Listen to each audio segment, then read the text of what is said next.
Bonjour, mesdames et messieurs les conférenciers, mesdames, messieurs, chers collègues.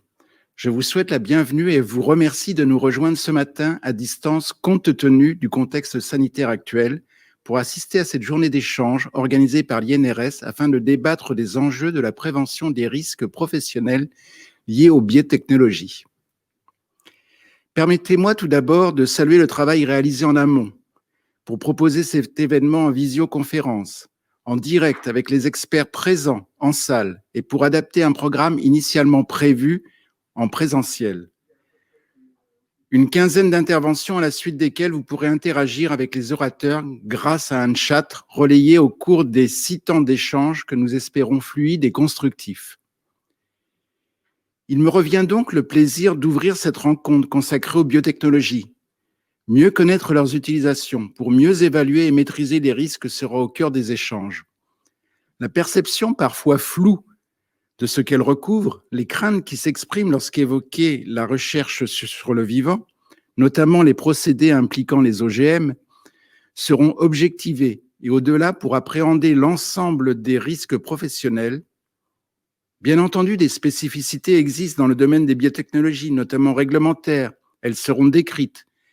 Mais le message essentiel de ce jour est qu'il est possible d'agir en prévention sur l'ensemble des risques dans tout type d'entreprise mettant en œuvre des organismes vivants et que celle-ci est à la portée de tous ceux qui sont confrontés à ces technologies nouvelles. Cerner les opportunités qu'elles portent, comme nous le constaterons, doit aider à renforcer l'engagement en faveur de la prévention.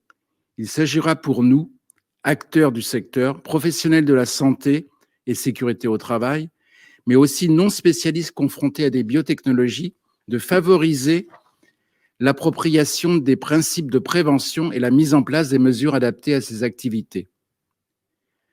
Comme vous le savez, il y a bien longtemps que les biotechnologies sont sorties des laboratoires, passées de la recherche fondamentale au développement d'applications concrètes et variées.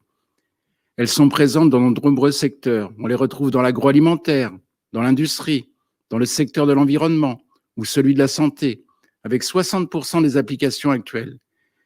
L'évolution technologique et l'avènement de politiques de développement durable ont aussi encouragé leur essor. Moins polluantes, elles sont impliquées dans l'économie circulaire et leur rendement est sans précédent. Du yaourt à la dépollution de sol, en passant par la fabrication de saucissons ou à la production de médicaments, les biotechnologies sont de plus en plus spécialisées, ciblées. Des kits diagnostiques, des vaccins sont constitués grâce à elles et de rappeler, si besoin est, les recherches en cours pour lutter contre le Covid-19. Très dynamique, avec un fort potentiel d'innovation, le secteur est composé en majorité de petites entreprises, parfois plus démunies face aux questions de santé et de sécurité au travail. Des startups qui compteraient environ 250 000 salariés et qu'il est nécessaire d'accompagner. Comme je le soulignais, leur activité présente des particularités liées à la manipulation d'organismes vivants, mais elles ne sont pas exemptes d'autres expositions chimiques, mécaniques, physiologiques ou biologiques que la crise sanitaire actuelle oblige à ne plus sous-estimer. Une occasion pour moi de souligner en tant que président du conseil d'administration de l'INRS la qualité de l'expertise et des actions d'assistantes conduites par l'INRS qui ne s'est pas démenti durant cette période afin d'aider les entreprises à faire face à ces enjeux sanitaires. Vous l'aurez compris, la vocation des biotechnologies est de faire usage de l'organisme vivant pour produire des molécules d'intérêt. Gageons que l'éclairage qui sera aujourd'hui apporté suscitera un intérêt tout aussi conséquent à la prévention pour s'ancrer dans le quotidien de travail. Ponctué d'apports théoriques, de retours d'expérience, de témoignages et résolument tourné vers l'appropriation des démarches d'évaluation et de prévention, l'étendue des informations qui vous seront délivrées aujourd'hui devrait vous permettre de partager de bonnes pratiques applicables dans tout type d'entreprise et pour un grand nombre de métiers. J'espère qu'elles vous guideront dans vos réflexions sur le sujet et qu'elles mobiliseront autour des liens entre performance des entreprises et prévention des risques professionnels.